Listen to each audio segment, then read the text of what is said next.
bienvenue sur la chaîne. Je vous retrouve aujourd'hui pour faire un mix. C'est pour le petit point lecture / vlog parce que vous voyez c'est pas le cadre habituel et pour cette fois-ci je vais faire mon update lecture plutôt sous forme d'un vlog assez court, donc je vais sans doute vous filmer en 2 ou 3 fois, je ne sais pas encore, mais je pense pas que ça changera grand chose pour vous, mais voilà, j'espère que ça vous ira. C'est plus facile pour moi de le faire comme ça. Donc je vais déjà vous faire un premier point sur les lectures que j'ai faites. Mes lectures qui sont en cours, un petit point bibliothèque parce que je suis repassée et je suis allée chercher des choses. Donc on a déjà de quoi faire pour cette première prise. Installez-vous confortablement, je vous montre et je vous parle de tout cela. Alors j'avais envie d'avancer un petit peu dans les mangas que j'ai parce que je vous avais fait une vidéo pâle manga et j'en ai quand même pas mal qui sont en attente. C'est vrai que j'ai tendance à attendre aussi que plusieurs tomes de la série que je suis en cours, enfin des séries dans lesquelles je suis en cours sortent pour pouvoir les lire les uns à la suite de l'autre et pas attendre des semaines, des mois, si pas des années. Mais là, ça commence à un petit peu s'accumuler, donc je me suis dit que j'allais un petit peu avancer dans mes sagas manga. Et c'est pour ça que j'ai lu le tome 8, pas du tout, le tome 9 et le tome 10 de Freerun. C'est les 2 tomes qui me restaient dans ma palle que j'ai acheté il y a pas très longtemps en fait. J'ai avancé dans cette saga, je vous en ai déjà parlé, j'aime vraiment beaucoup. On suit cet elfe qui est Freerun et qui est accompagné par des disciples amis. Et ils parcourent le monde, ils combattent des démons, il y a des petits moments aussi plutôt cosy, plutôt tranche de vie, c'est un joli équilibre entre plein de choses, l'histoire est vraiment intéressante.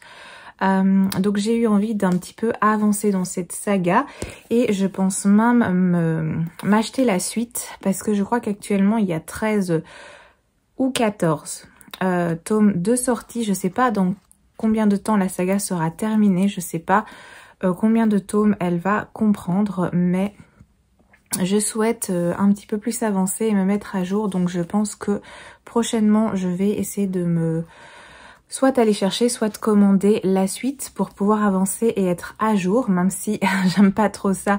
Généralement, je préfère me garder des tomes sous la main comme je vous l'ai dit. Donc il y a cette série que j'ai avancée. Là, je suis aussi en train d'avancer une deuxième série de manga qui est celle-ci.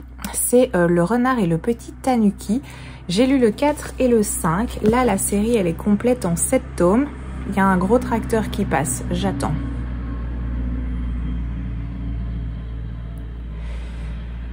Voilà, ça fait partie des joies d'habiter plutôt à la campagne. Mais donc, ici, j'ai avancé et j'ai lu le tome 4 et le tome 5. Il y a 7 tomes en tout, donc il me reste 2 tomes à lire. Je suis occupée à lire le 6e tome et je vais enchaîner sur le 7e. Comme ça, ça me fera une série manga terminée, clôturée, parce que ça faisait un petit moment qu'ils attendaient dans ma palle. Et j'aime vraiment beaucoup. Cette saga m'a été offerte en plus par mon amoureux. Donc ce sont des cadeaux et l'histoire est vraiment très sympa. C'est très joli au niveau des couvertures, comme vous pouvez le voir. J'aime beaucoup le style. Alors, ça a l'air tout doux et tout mignon quand on voit ça, avec des petites touches de couleur. À l'intérieur, on a des petits personnages adorables. Le petit Tanuki, il est trop chou. Je vais vous montrer à quoi il ressemble.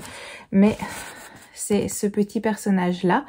Donc clairement, il est adorable, mais il y a vraiment un côté très sombre dans ce manga et j'apprécie le mélange avec la douceur, la gentillesse, la bienveillance de ce petit Tanuki et l'autre noirceur qu'on retrouve avec un autre personnage.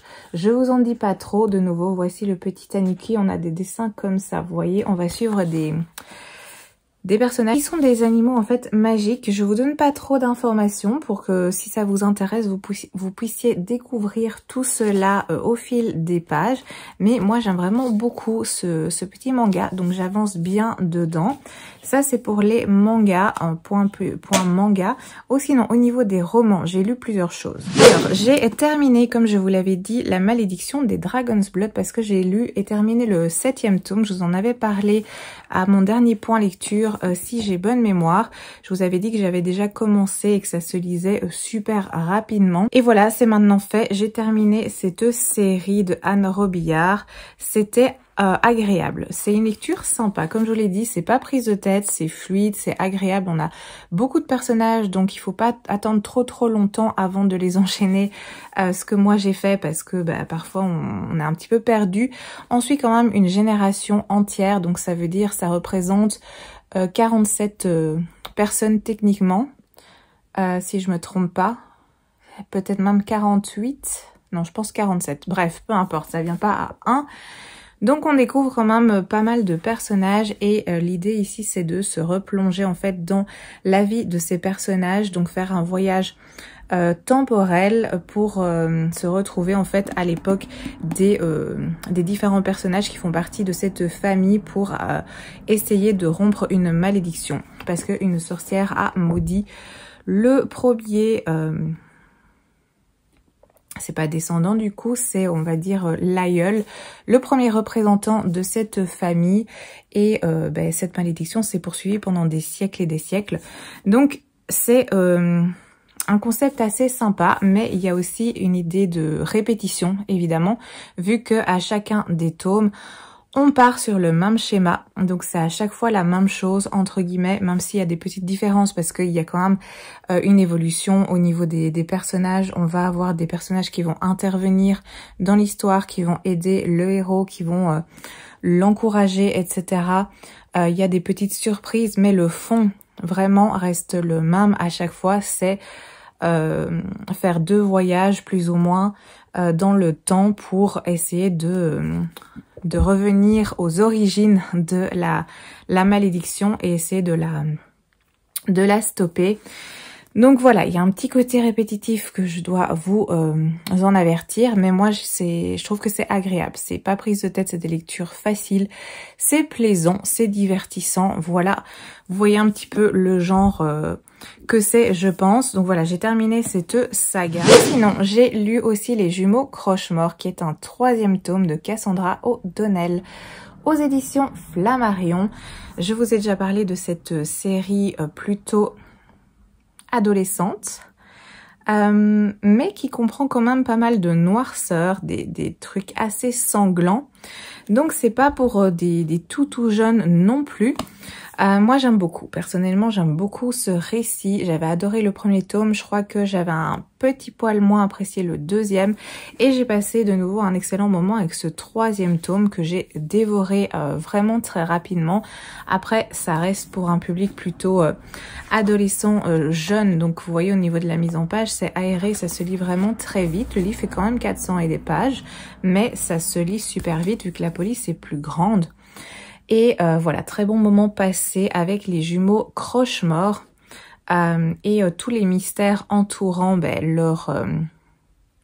leur vie, leur passé, leur famille aussi, leur destin dont ils ne sont pas au courant.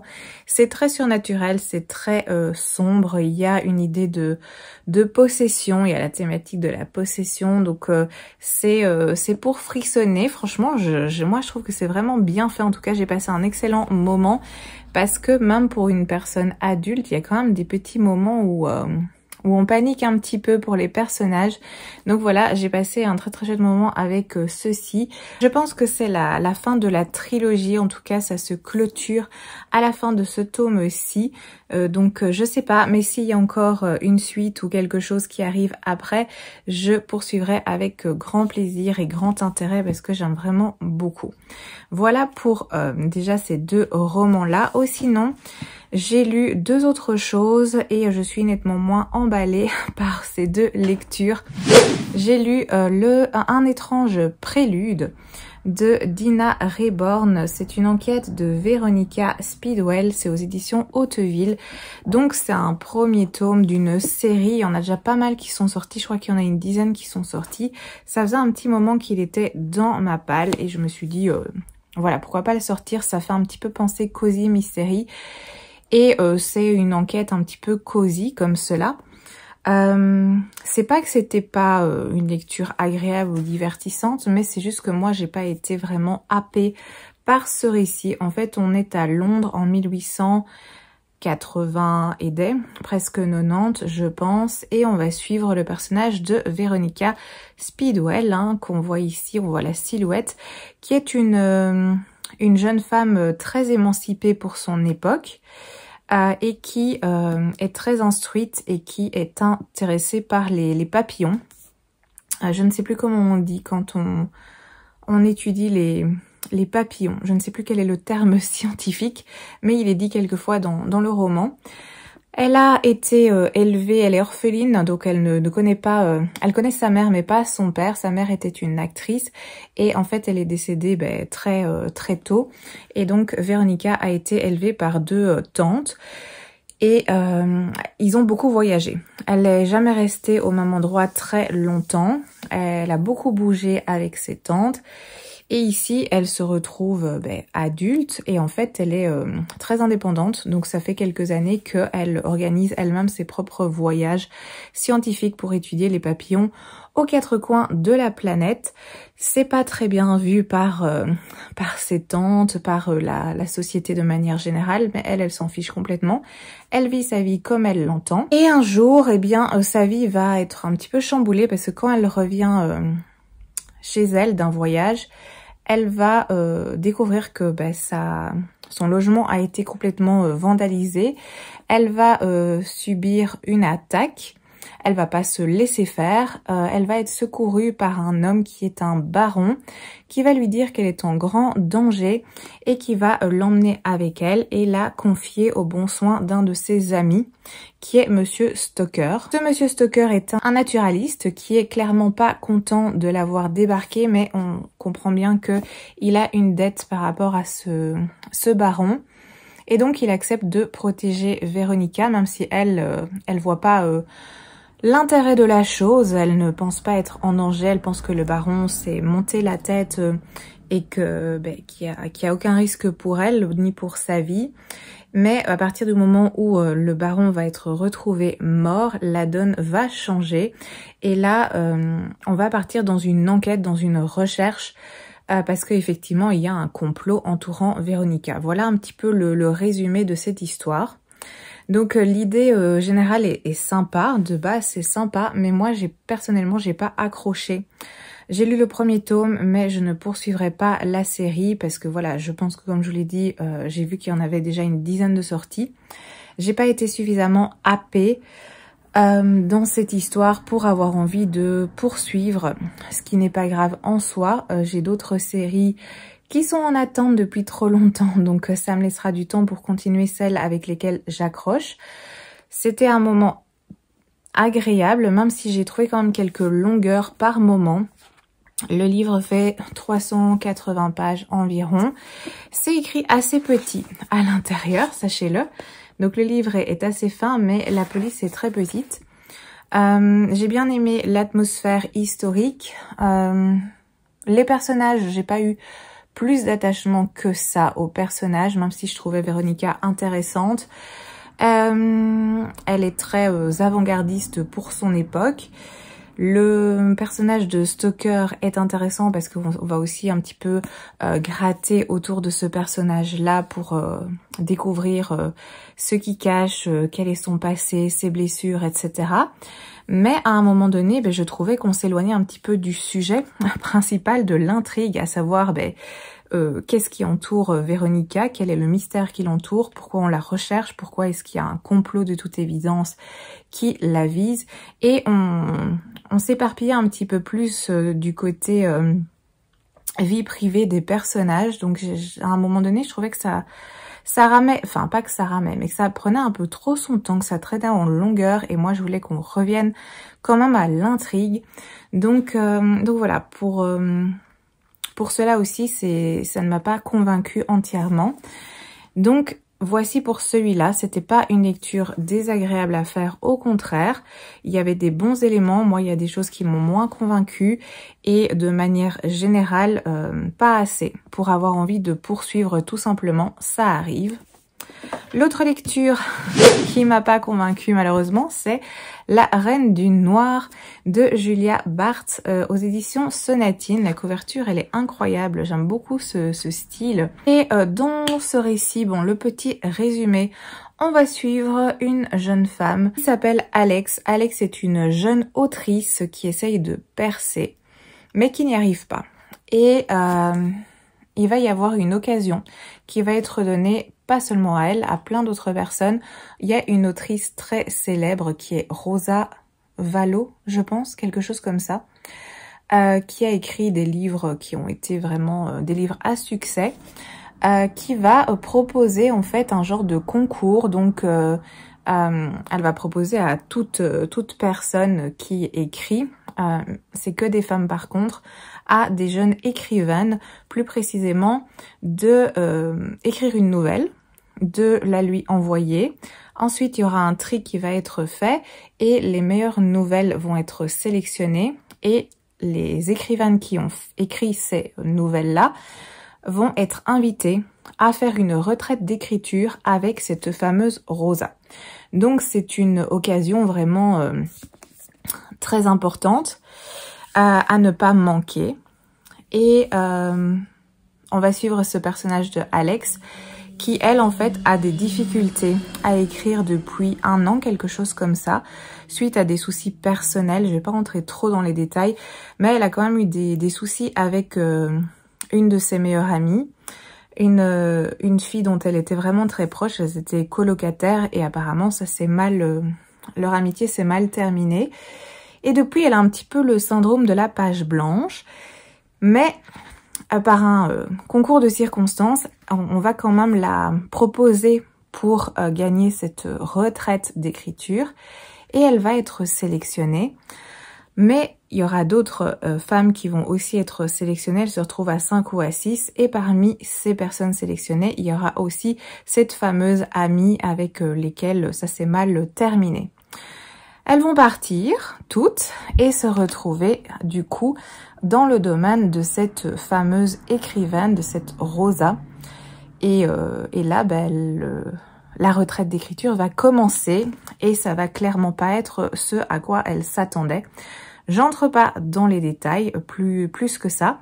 Ce que je peux vous dire, c'est qu'on va ici dans un huis clos assez sombre, noir. Donc ça va pas être du feel good, c'est quelque chose d'assez avec une tension, avec ouais, je peux pas trop vous en dire, mais voilà un petit peu l'ambiance. C'est une ambiance gothique, une ambiance de huis clos, une ambiance pesante. Voilà. On suit tous ces personnages et c'est pas que c'était pas une bonne lecture à proprement parler, il y a des choses de nouveau que j'ai appréciées, mais j'ai trouvé que la première partie était vraiment très lente.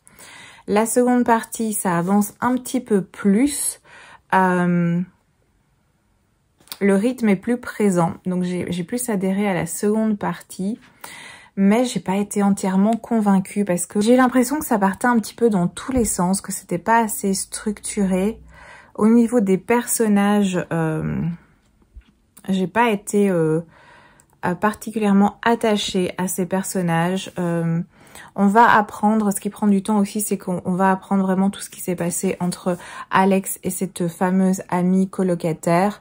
Ça traînait en longueur. Je pense qu'on aurait pu faire beaucoup plus court, beaucoup plus simple. Personnellement, moi, c'est pas cet élément-là qui m'intéressait. J'ai plus apprécié la suite en fait avec vraiment les moments d'action. Le personnage de cette fameuse écrivaine est intéressant. Là, il y a un petit côté psychologique quand même qui est travaillé. J'ai trouvé ça bien fait.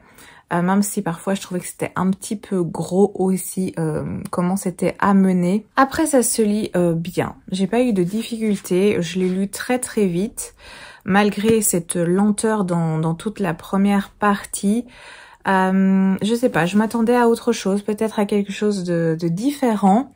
Et ce rythme cassé au début m'a peut-être un petit peu bloqué par la suite, où tout s'enchaîne, tout se précipite, où c'est assez chaotique.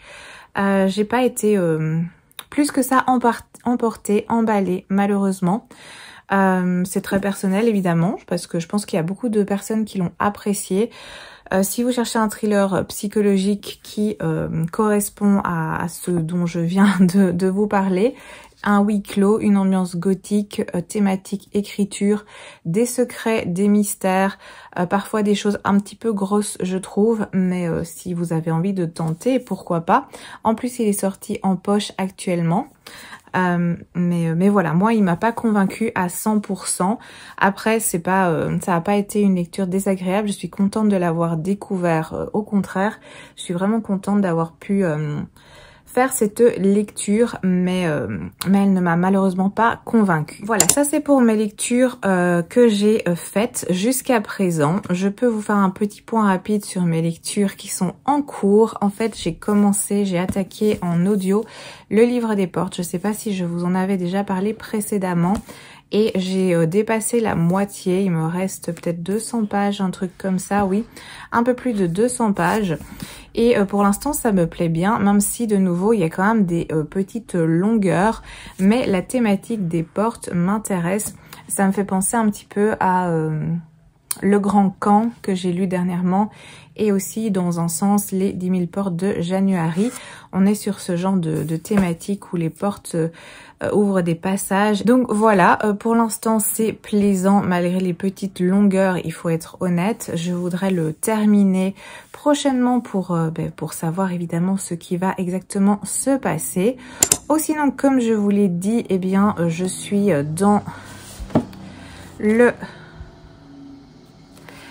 6e tome du Renard et du Petit Tanuki. Et je projette de lire aussi le 7e pour terminer la série. J'espère que vous entendez pas trop parce que bien sûr il y a quelqu'un qui a décidé de, je sais pas, couper les bordures de sa pelouse ou tailler une haie, bref. J'espère que ça s'entendra pas trop dans la vidéo. J'ai bien avancé dans Elle est revenue, que je vous avais déjà montré. J'ai dépassé la moitié, il me reste plus grand chose. Ça, j'aimerais bien terminer aujourd'hui aussi ou demain pour pouvoir vous faire un update lecture à son sujet prochainement. J'ai un petit peu avancé aussi dans celui-ci qui est Les voleurs d'innocence. Je suis à 180 pages environ et ça me plaît beaucoup pour l'instant, donc je vais poursuivre. Oh, sinon j'ai attaqué quelque chose en plus qui est celui-ci, Longue vie au mal. C'est un premier tome, c'est aux éditions Corrigan et ça c'est un livre qui fait partie du challenge 25 livres pour 2025. J'étais bien à jour, je suis toujours bien à jour, mais c'est vrai que je l'avais un petit peu laissé de côté parce que j'avais justement pris un petit peu d'avance dans ce challenge et là je me suis dit qu'il fallait pas trop me reposer sur mes lauriers pour pas être en retard. Donc j'ai pris un livre de cette palle pour avancer et j'ai pris, je pense, le plus gros que j'avais, enfin en tout cas celui qui semblait être le plus gros, mais ça se lit vraiment très bien. Je suis pas dessus depuis très longtemps et j'ai déjà lu ça, donc c'est ce qui vaut 120 pages environ. Ça se lit bien, donc je voudrais avancer. Et sinon, oui, j'avais fait un sondage pour choisir ma prochaine lecture sur Instagram. Si ça vous intéresse, ben, n'hésitez pas à checker mon compte Instagram parce que c'est vrai qu'en story, je mets de temps en temps des... Enfin, je publie des stories assez régulièrement et mes avis lecture aussi, bien sûr. Mais je fais aussi parfois des petits sondages pour que vous puissiez sélectionner les livres que je vais lire prochainement, juste après. Et j'avais sélectionné 2 livres et finalement c'est celui-là qui en est sorti vainqueur. Donc je vais commencer prochainement Noblesse oblige. Je pense que vous l'avez vu passer. C'est pas un livre qui est tout récent, peut-être de l'année passée. Et le 2e tome est déjà sorti. J'en ai entendu que du bien, je suis très curieuse et du coup je vais m'attaquer à ça dans les heures, les jours prochains, je ne sais pas encore, mais comme ça vous savez tout. Et dernière chose, c'est pour la bibliothèque, j'y suis retournée. Et bon, d'abord j'ai prolongé 2-3 choses. J'ai prolongé celui-ci que je vous avais déjà présenté. J'ai prolongé celui-là aussi que je n'avais pas eu le temps de lire mais qui m'intéresse toujours.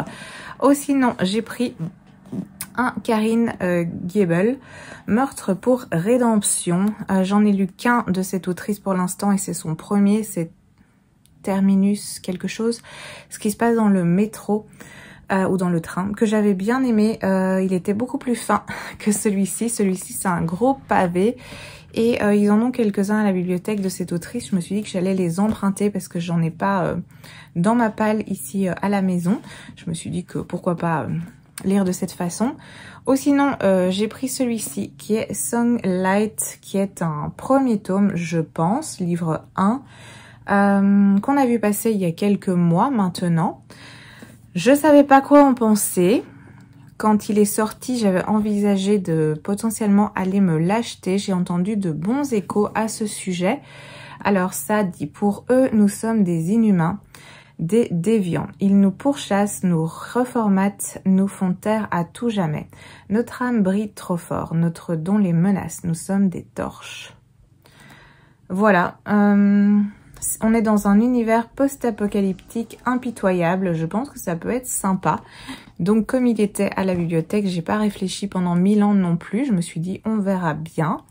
Oh, sinon, je me suis pris également celui-ci, qui est donc L'énigme des Foster de Robert Goddard. La couverture m'a parlé. Je pense que je l'ai déjà vu passer sur une chaîne, mais je sais plus laquelle et ça fait un petit moment. Et quand j'ai lu la 4e de couverture, ça m'a semblé sympa. En gros, il est mis, certains secrets devraient rester à jamais enfouis. Donc on est là-dessus, on est en 1968, dans une petite ville côtière de Cornouailles.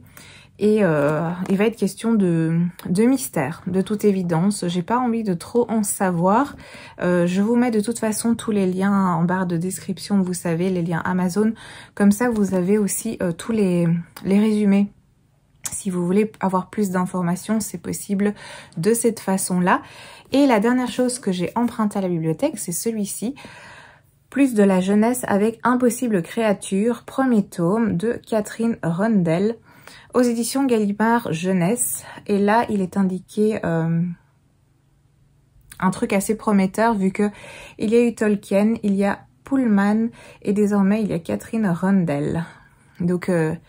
apparemment, ça a beaucoup plu. C'est de la jeunesse, donc c'est écrit grand à l'intérieur, ça peut se lire très vite. Ici, à l'arrière, on nous dit « Aventure à couper le souffle, secret millénaire et héros inoubliable, une fantaisie extraordinaire par la conteuse anglaise la plus talentueuse de sa génération. » Tout ça vend du rêve, j'espère que je vais aimer. Après, comme c'est de la jeunesse, même si le livre est super gros, ça peut se lire très vite, donc voilà. Pour ce que j'ai ramené de la bibliothèque. Et voilà pour ce que j'avais à vous dire pour aujourd'hui, je pense. Je vois que ça fait... oui, ça fait une demi-heure que je blablate. Donc je pense que c'est déjà pas mal, finalement, pour une première prise. Je vais vous laisser pour aujourd'hui. Et je reviendrai sans doute vers vous dans quelques jours pour... potentiellement clôturer ce update lecture / vlog lecture et voilà, donc je vous dis à plus.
Hello, je vous retrouve comme prévu un peu plus tard dans la semaine pour vous parler de nouveau de lecture et j'ai pu avancer dans pas mal de choses, il y a pas mal de choses à dire pour aujourd'hui.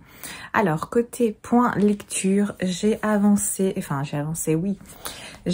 dans la série de BD Les Sœurs Grémillet parce que j'ai lu hier soir le tome 3 et le tome 4. J'avais envie d'une petite BD sympathique et mon choix s'est porté sur celle-ci. Je les avais depuis un petit moment dans ma palle. J'ai décidé de les sortir. C'est édité chez Dupuis et j'aime vraiment beaucoup cette BD où on suit 3 sœurs. Le tome 3, ça se déroule au bord de la mer. Et celui-ci, le tome 4, ça se déroule plutôt dans la montagne. Donc on change de paysage, on change de décor. Et il y a des petites enquêtes, il y a un aspect nature. J'aime beaucoup cette BD qui est très douce, qui est agréable à lire. Je ne m'en lasse pas. J'ai pas la suite, mais j'irai sans doute me procurer la suite parce que c'était vraiment très agréable de se replonger dans cette histoire, de suivre ces 3 sœurs.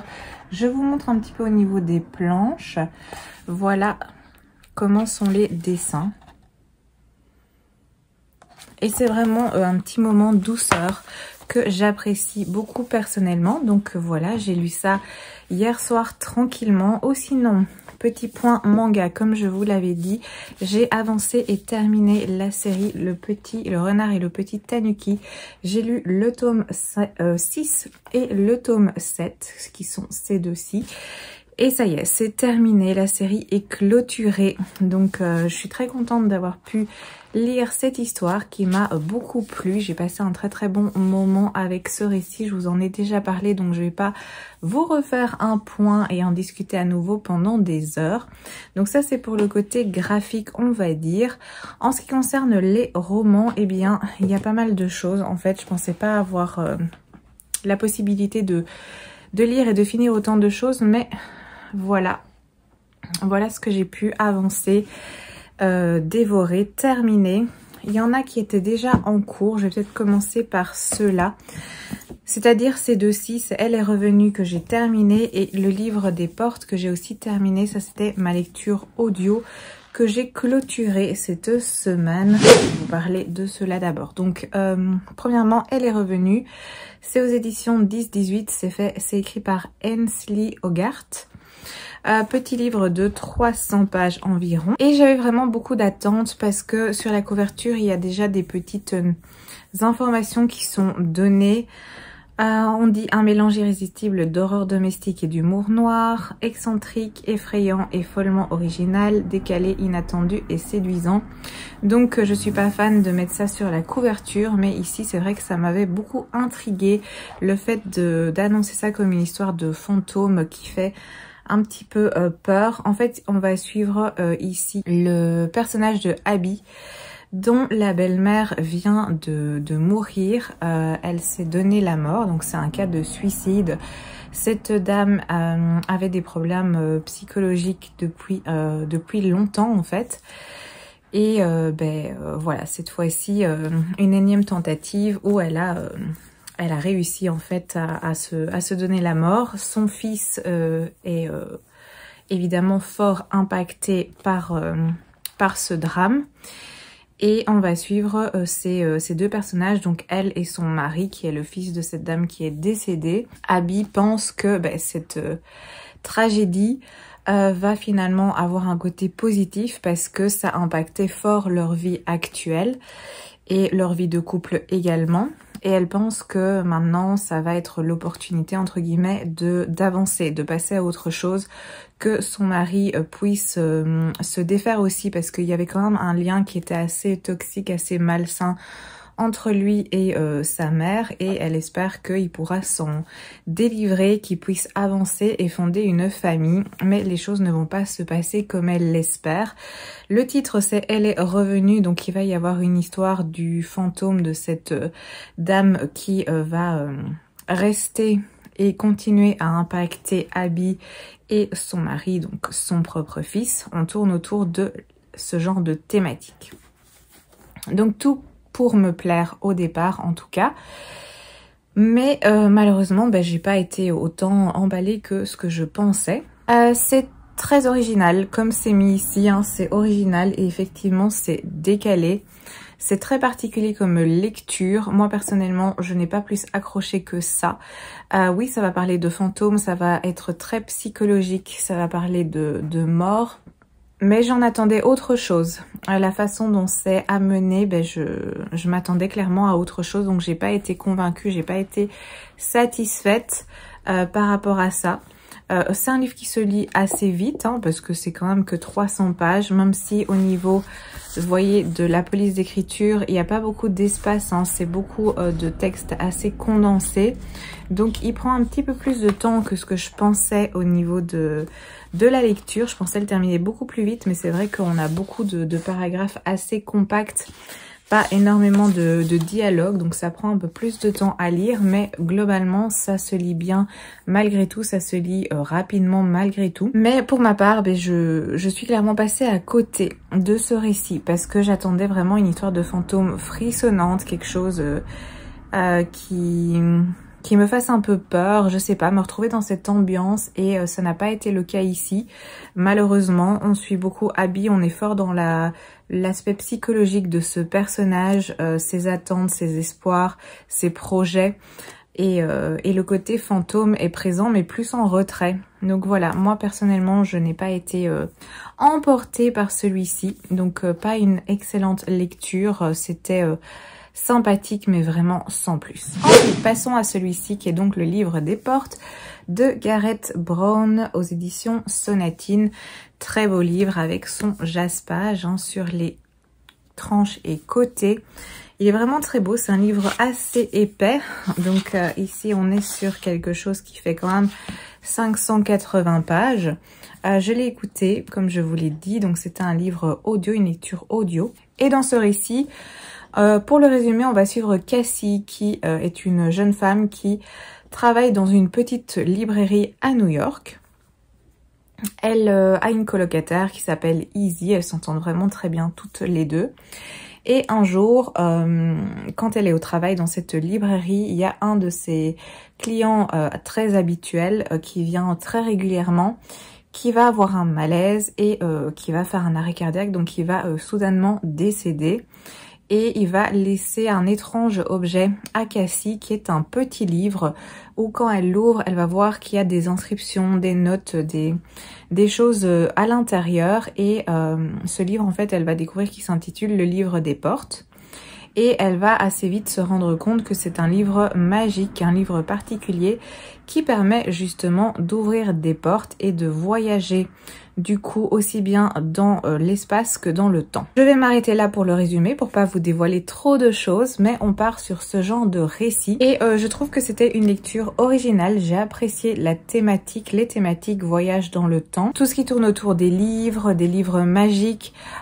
Ici il y aura un aspect aussi chasseur de livres, ça vous dévoile pas trop d'informations non plus, mais évidemment ces livres magiques ont un certain attrait pour plein de personnes, donc il y aura des personnages qui voudront les avoir pour leurs propres ambitions personnelles, pas toujours des personnes recommandables évidemment. On a tout type de livres, donc le livre des portes n'est pas le seul exemplaire, il y a d'autres livres qui ont d'autres pouvoirs magiques, d'autres spécificités. Donc j'ai bien aimé ce genre de thématique et globalement j'ai passé un bon moment avec ce récit, même si j'ai trouvé des fois des longueurs. Parfois on passe un peu trop de temps à pas stagner, mais voilà, il y a des moments où l'histoire avance pas super vite non plus, ça s'accélère vraiment vers la fin du livre, dans la seconde moitié je dirais, mais malgré tout, même s'il y a une accélération, il y a quand même des passages où on est un peu trop dans la longueur, dans la lenteur, en tout cas moi c'est ce que j'ai ressenti, mais j'en suis venue à bout et je trouve que c'est une lecture qui m'a fait passer un bon moment malgré tout ça. J'avoue que pour être vraiment à fond dedans, il m'a manqué quelque chose. Je sais pas quoi, mais il m'a manqué un petit élément. Peut-être que c'est ces longueurs qui ont ralenti un petit peu mon rythme et mon engouement pour l'histoire par moment. Je sais pas trop, mais il me manquait un petit quelque chose pour être vraiment happée dans ce récit, même si j'ai passé un bon moment. C'est pas une mauvaise lecture, mais je sais pas, il manquait un petit quelque chose. Et c'est vrai qu'au niveau des thématiques avec ces portes, ça m'a quand même rappelé des lectures que j'ai pu faire précédemment, comme Le Grand Camp et aussi Les 10 000 portes de January, que j'avais pas beaucoup... qui m'avait pas spécialement emballé, Les 10 000 portes de January. Je préfère clairement d'autres titres de Alix E. Harrow. Et aussi côté dessin animé Disney Pixar avec Monster Echo. C'est un peu l'idée de passage de portes comme ça pour voyager et se retrouver à d'autres lieux. Donc je trouvais ça sympa. Donc voilà, je pense que j'en attendais peut-être un petit peu plus. Et il m'a manqué cet élément pour que je sois vraiment à fond et complètement convaincue par cette lecture. Mais globalement, j'ai passé un bon moment. Mais c'est clairement pas ma lecture de l'année. J'ai également lu d'une traite d'autres livres, et notamment 2 petits livres, dont celui-ci qui est Notre-Dame des Loups de Adrien Thomas aux éditions Mnemos. Je vous l'avais montré il y a pas longtemps, je pense, si j'ai bonne mémoire. En tout cas, il est dans ma palle des envies du moment. Et j'ai eu envie de le découvrir, de le sortir. Ça faisait un petit temps qu'il me faisait de l'œil. J'avais été l'acheter à la foire du livre de Bruxelles de cette année-ci. Donc il n'a pas attendu trop longtemps. C'est un livre qui fait moins de 300 pages, hein, si je me rappelle bien. Moins de 200 pages, à peine 200 pages. Donc ça s'est dévoré quasiment en une traite. Et ici, en fait, on se trouve en 1868. On est aux États-Unis. Et on va se retrouver avec un groupe de personnes venant d'horizons divers qui sont en fait des veneurs. Et cette troupe de personnes, ces veneurs, ont une mission capitale, et ils vouent toute leur vie à cette mission qui est en fait abattre Notre-Dame des Loups. Et ils sont dans cette quête depuis des années. Du coup, ils sont à la recherche de cette fameuse Notre-Dame des Loups. Et il bouge constamment, il se déplace constamment pour la rechercher. C'est pour le résumé, je vais pas aller trop loin vu que c'est un livre très court, mais au vu du titre et un petit peu de l'ambiance, je pense que vous avez quelques pistes pour savoir vers quoi on va, étant donné qu'il est question de loups spéciaux. De balles d'argent, ce genre de choses. Donc on est dans cette atmosphère-là, dans cet univers-là. On est du coup dans un récit d'aventure, un récit fantastique, avec une ambiance de western à l'américaine. Donc j'avoue que j'ai bien apprécié cette ambiance. Petit livre qui se lit rapidement, comme je vous l'ai dit, qui est prenant, parce que y a du rythme tout le temps. D'un côté, c'est normal vu qu'il n'y a pas beaucoup de pages, mais on ne s'embête pas, ça se lit vraiment tout seul. Et c'est un récit où on va entendre la voix de chaque veneur. Donc on va entendre à chaque fois le point de vue de chacun de ces personnages, les uns après les autres. Donc c'est un roman choral. C'est sympa aussi, cette façon de faire, de passer par différents personnages à chaque fois pour découvrir l'histoire dans son entièreté. On alterne les points de vue, on va découvrir pas mal de choses. De nouveau, c'est un système qui permet d'avoir un certain rythme aussi dans la lecture. Donc franchement, j'ai passé un bon moment, c'était divertissant, c'était pas incroyable, mais une petite histoire courte qui a bien fonctionné, qui s'est dévorée. J'ai bien aimé l'ambiance, même si je dois avouer que c'est pas non plus super développé, ni au niveau de l'univers ni au niveau des personnages, mais ça s'explique étant donné qu'on reste sur un petit récit qui fait 200 pages, on ne sait pas aller au fond des choses. Je pense que s'il y avait eu 50 pages ou 100 pages en plus qui auraient plus approfondi, ça m'aurait pas dérangé, mais au vu ici du format très court, on peut pas non plus espérer trop de choses. Je trouve que c'est bien fait, c'est bien construit. J'ai passé un agréable moment et j'ai trouvé que le récit était vraiment original pour le coup. Donc voilà pour celui-là. Et l'autre petit livre que j'ai lu, c'est celui-ci. C'est Roman de ronces et d'épines de Lucie Barat. C'est aux éditions Les éditions du Typhon, un livre que j'ai emprunté à la bibliothèque. De nouveau, on est sur un récit assez court qui fait, je vous dis ça, qui fait de nouveau 200 pages à peine, que j'ai aussi dévoré très rapidement, bien entendu. Et ici, on est dans une autre ambiance parce que en fait, on va suivre l'histoire de deux sœurs qui sont Ronce et Épine, deux jumelles. On va suivre leur vie. En fait, on est dans une ambiance médiévale. Et ces deux jeunes filles, elles vont naître au sein d'une famille, mais finalement, elles seront assez seules parce que les parents seront complètement absents. Aussi bien la mère que le père, donc le seul vraiment lien, contact qu'elles ont, c'est avec leur nourrice. Et ce sont deux jeunes filles, deux enfants qui sont très différentes. La première est blonde, l'autre est brune, mais en plus de ça, elles ont des hobbies, je dirais, très différents, parce qu'il y en a une qui est vraiment plus attirée par la broderie et l'autre est attirée par des activités un peu plus nature et plus sauvage, hein, comme chasser et ce genre d'activité en extérieur. Donc il y en a une qui est très casanière à l'intérieur, l'autre qui a besoin de sortir, d'aller chasser, de découvrir la nature.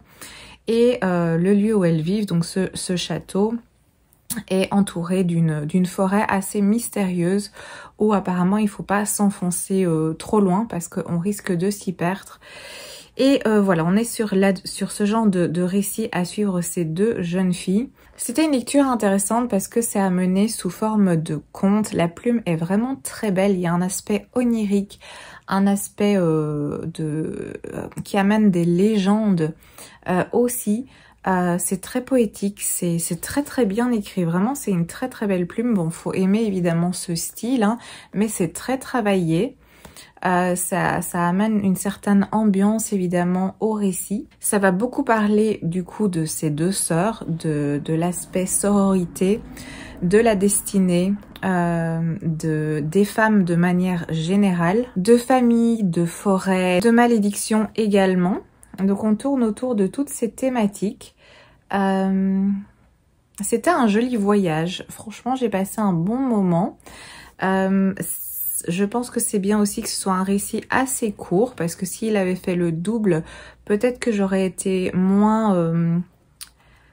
que ça m'aurait moins plu. Ici, le fait que ce soit un petit récit court a fait que j'ai passé un bon moment. C'était assez rapide, c'était assez fluide, mais j'y ai pas passé des heures non plus. Peut-être que si ça aurait été plus long, ça aurait peut-être eu un aspect un petit peu indigeste. Je sais pas trop. Mais ici, c'était parfait. En tout cas, la quantité de pages est nickel. Pour ce récit, j'ai bien apprécié suivre ces sœurs, il va leur arriver pas mal de choses, je n'en dis pas plus, mais c'était un joli voyage que j'ai pu découvrir avec ce récit. Et enfin, dernière lecture que j'ai faite, et ça c'est la meilleure lecture que j'ai faite dans tout ce que je vous ai présenté, c'est Noblesse oblige, le premier tome du coup de Mewen Alix aux éditions Slalom. Vous l'avez vu passer, je pense, hein, parce qu'il est sorti il y a un petit moment. Je pense que c'était l'année passée. Oui, 2024. Et c'était génial. Je l'ai dévoré.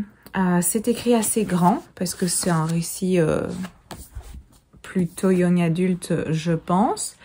Et c'était vraiment génial. Donc ici, en fait, on se retrouve en France et on est dans un monde où la Révolution française, donc de 1789, n'a pas fonctionné. Donc la monarchie est toujours en place et le pays est dirigé actuellement par Louis XXI, je pense. Oui, c'est ça. Le roi, du coup, a toute autorité. Il y a toujours les problèmes qui y sont rattachés. Et dans cet univers, il y a une émission de télé-réalité qui est organisée chaque année depuis des années, qui plaît beaucoup,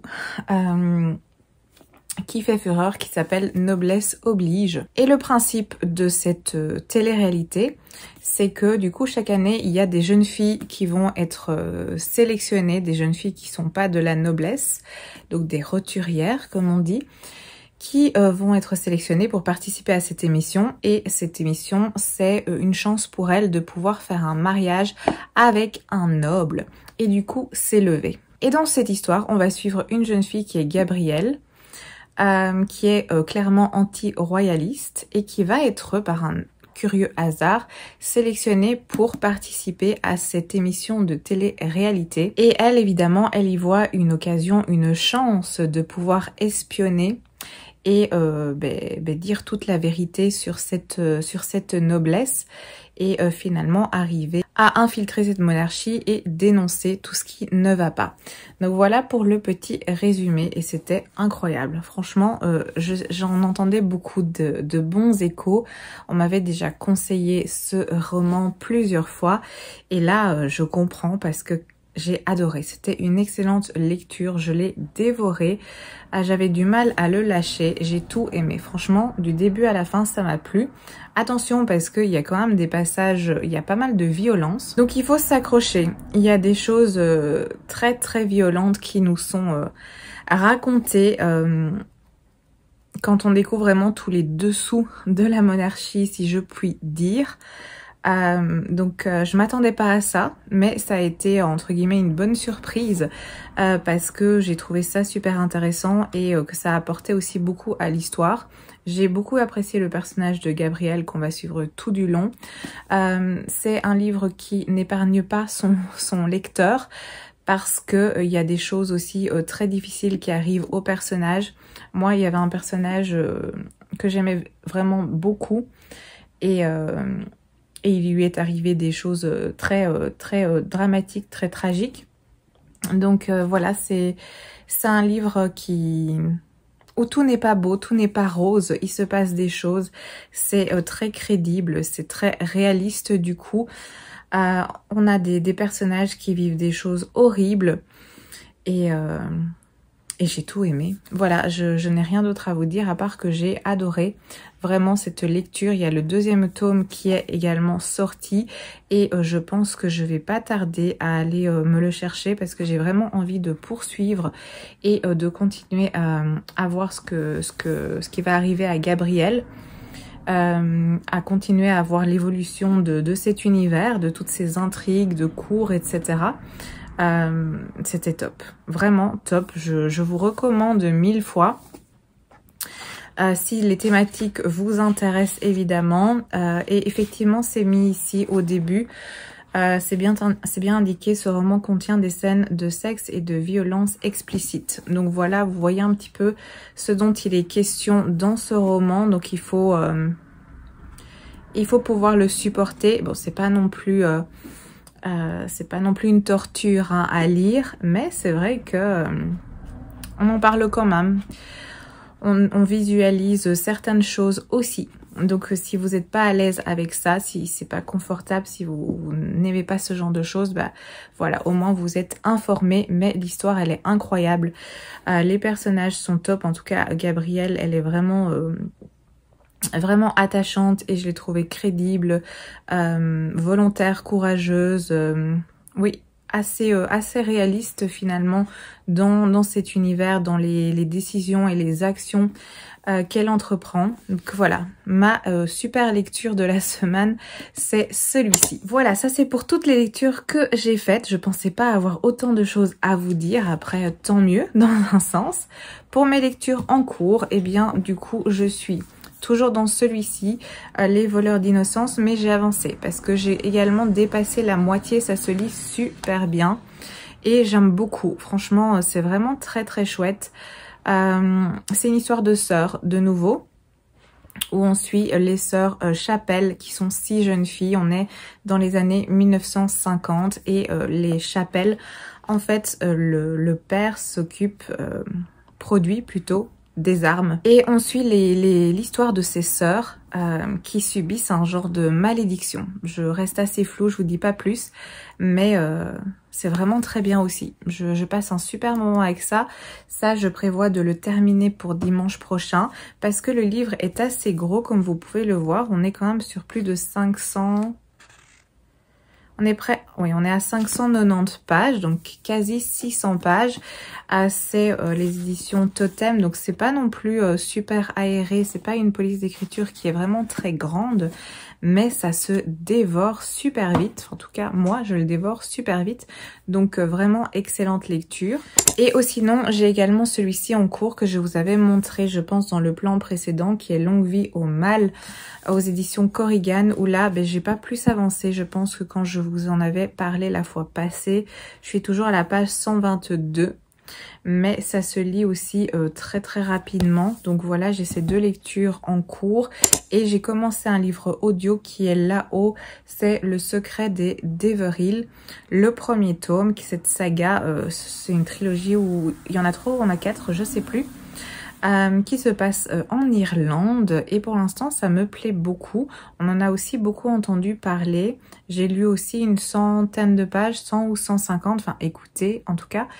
Et pour l'instant, ça me plaît bien. C'est très saga familiale au niveau de l'ambiance. Donc, il faut accrocher avec cette thématique des sagas familiales, ce qui est le cas pour ma part. Donc, voilà, j'ai commencé ça. Rien d'autre depuis. Donc, voilà pour mes petites lectures en cours. Sinon, je peux vous faire un petit point encore pour mes petites réceptions. Parce que j'ai fait des commandes Vinted qui sont arrivés, donc ils sont juste là devant moi, je vais vous montrer ça. En premier lieu, il y a celui-ci qui est de Bone Season, le premier tome, la saison d'os. En fait, je les ai, en tout cas j'ai les 4 premiers tomes, mais dans l'ancienne version de Saxus. Et ici, je sais pas, peut-être que vous en avez entendu parler ou pas, mais l'autrice en fait a retravaillé ses propres textes. Donc ça a été remanié et c'est pour ça que j'étais assez curieuse de découvrir et de voir un petit peu la différence de la série. J'ai lu le tome 1 et le tome 2 que j'avais vraiment beaucoup aimé, donc ancienne version, et ici j'ai trouvé celui-ci sur Vinted beaucoup moins cher, bien entendu, et je me suis dit que c'était l'occasion. Je vais voir ce que ça donne, faire une relecture de cette édition revisitée où le texte est retravaillé. Il est vraiment très très beau, avec son jaspage comme ça. Il est vraiment magnifique. Donc je me suis pris celui-ci. J'ai aussi pris celui-ci qu'on a vu passer également assez souvent, je pense, qui a un très très beau jaspage également.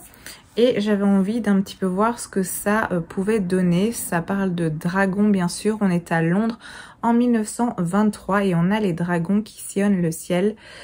Et dans les rues, le peuple se révolte. Donc je sais pas trop vers quoi on va aller. Je veux pas trop en savoir. Mais ils mettent que c'est un premier roman incontournable. Une fantaisie épique pleine de rebondissements, de trahisons, d'identités secrètes, de romances clandestines slow burn. Bon, la dernière partie, ça m'intéresse un peu moins. Mais si ça reste en retrait et que c'est bien fait et que c'est bien intégré dans l'intrigue qui reste au premier plan, ça peut être très chouette. Donc voilà, de nouveau sur Vinted, donc moins cher, j'ai pas trop hésité. J'ai aussi craqué pour Les Amants du Ragnarok de Jean-Laurent Del Socorro aux éditions Albin Michel Imaginaire. Dans la même veine, entre guillemets, je dois encore lire Morgane Pendragon. Je pense que c'est ça, je suis plus sûre, mais il me semble. Donc c'est... Non, il n'y a pas à l'avant. Il n'y a pas les autres titres de l'auteur quelque part? Non, je trouve pas comme ça. Bref, c'est pas très grave. Mais du coup, ici on est dans évidemment tout ce qui est mythologie, ambiance mythologique. Et moi, c'est des thématiques qui me parlent déjà de prime abord. Je pense, je sais pas si je dois d'abord lire Morgane Pendragon et ensuite celui-là. Je pense pas que ce soit lié. Je pense que c'est une série qui est dans la même veine autour des mythologies européennes, mais je pense pas qu'il y ait un sens. Mais Si vous le savez, n'hésitez pas, mais je pense que je vais quand même lire dans l'ordre, donc en découvrant d'abord Morgane Pendragon et ensuite celui-ci, Les Amants du Ragnarok. Comme ça, au moins, je ne fais pas de bêtises. Et le dernier, j'ai beaucoup hésité pour celui-là. J'espère que j'ai bien fait. C'est donc celui-ci qui est À l'ombre des eaux troubles de Alison Saft aux éditions Bragelonne. Le livre est vraiment magnifique. Il y a du jaspage qui est comme ceci. C'est vraiment très beau. L'objet livre, il est magnifique. Ce qui m'a donné envie, ce sont les thématiques. Parce qu'on nous dit que c'est un véritable chant de sirène envoûtant et imaginatif. Un roman qui parle avant tout du pouvoir guérisseur de l'amour, intelligent, touchant et superbe.